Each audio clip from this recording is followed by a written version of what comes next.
this particular video is oriented towards parents, to talk to you guys about how is it that you guys can be the best coaches as parents, and the best mentors as parents, because as you probably already know, the role of a parent has to do with mentoring. But what if you know nothing about soccer?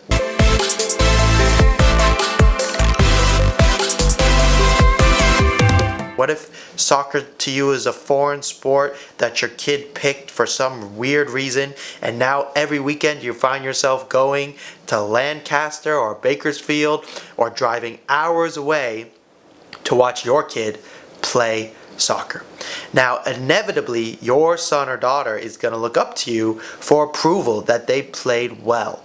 And so we need to talk about how is it as a parent, whether you know a ton about soccer and you played in college and you played in high school, or whether you've never heard of the sport and you're coaching your U5 AYSO team, how is it that you can talk to your kids after a soccer game?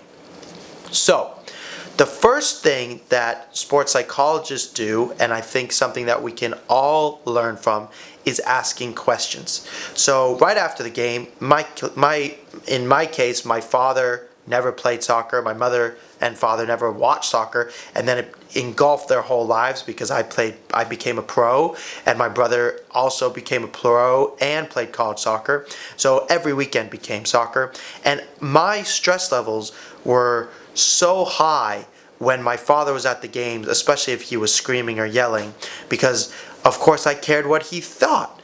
And I think his screaming and yelling didn't really help, and in time I expressed that to him and he stopped.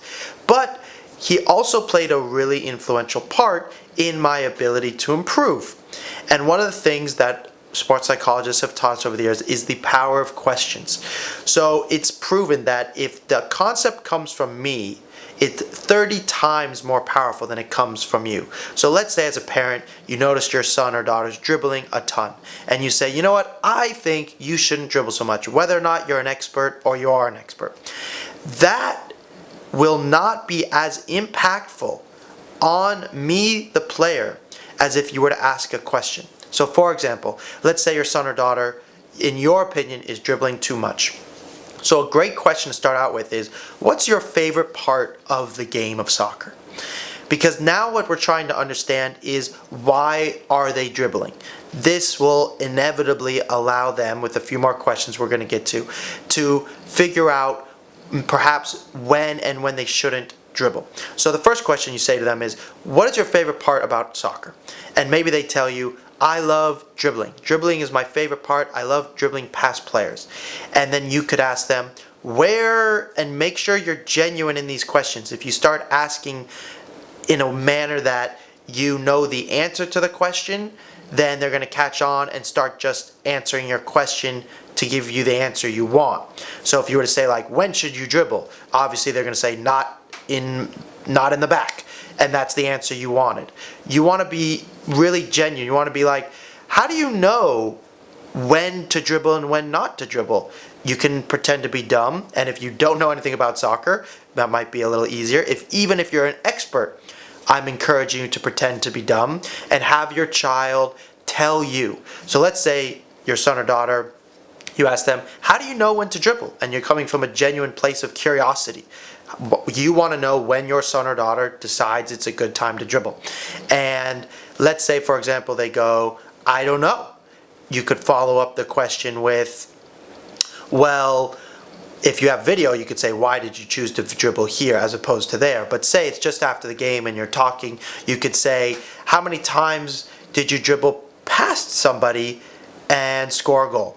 And they'll probably tell you 1 or 2 times. And then you could ask, does the ball or the player move faster? Do you go down the field better when you dribble versus when you pass it? That one has a bit of bias to it, but you want to get them to the concept, as we talked about, that perhaps there are moments when they should pass it a little sooner. Let's say they go, oh, you know what, I think that actually dribbling is more effective because my teammates aren't good when I pass to them, which at the lower levels is often the case. You might say, wow, that's a good point. Maybe I shouldn't criticize my son or daughter for dribbling so much. Or you say to them, wow, that's fascinating, and you go to the next question. If you can just ask them questions instead of telling them in order to perhaps get an answer you want, or just to be genuinely curious, your kids will all of a sudden inquire on their own. It won't happen the moment after you've asked the question, but 2 weeks, 3 weeks, a month later, they're going to be asking themselves their question.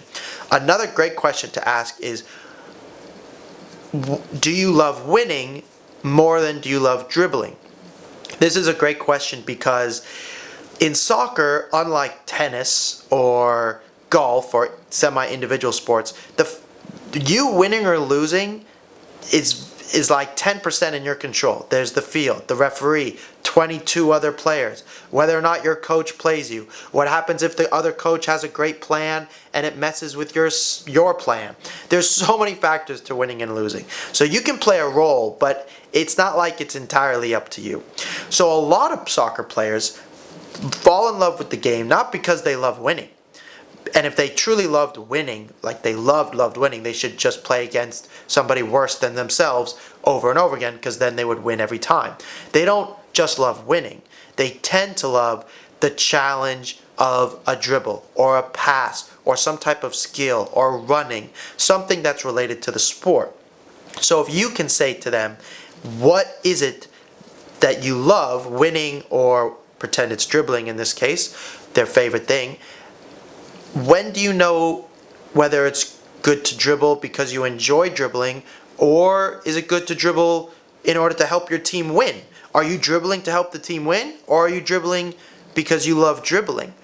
This is usually the premise of a lot of the issues that happens with young soccer players. It has very little to do with the actual dribbling too much. It's because why they're dribbling is what matters.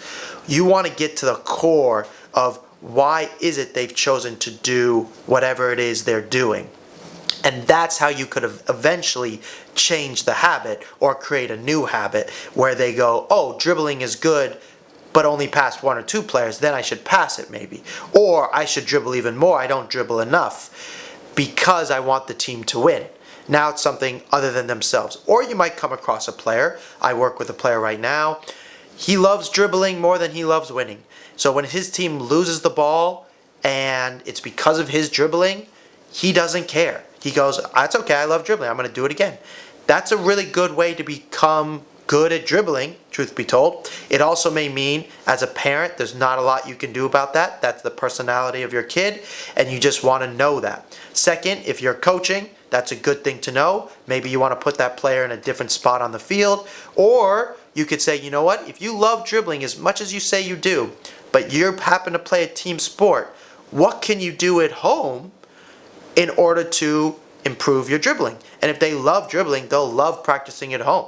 So you can see here, questions is really the best way. If you're not sure what questions to ask your son or daughter, but remember, you are the most influential person in their lives as a parent or mentor or guardian, and you want to quote unquote be a better parent coach, then I would love to have a conversation with you. If you would like your son or daughter to speak directly with me, I would also love to do that, and we can talk about how to improve your game. Thanks guys for talking Thursday, and we'll talk next week.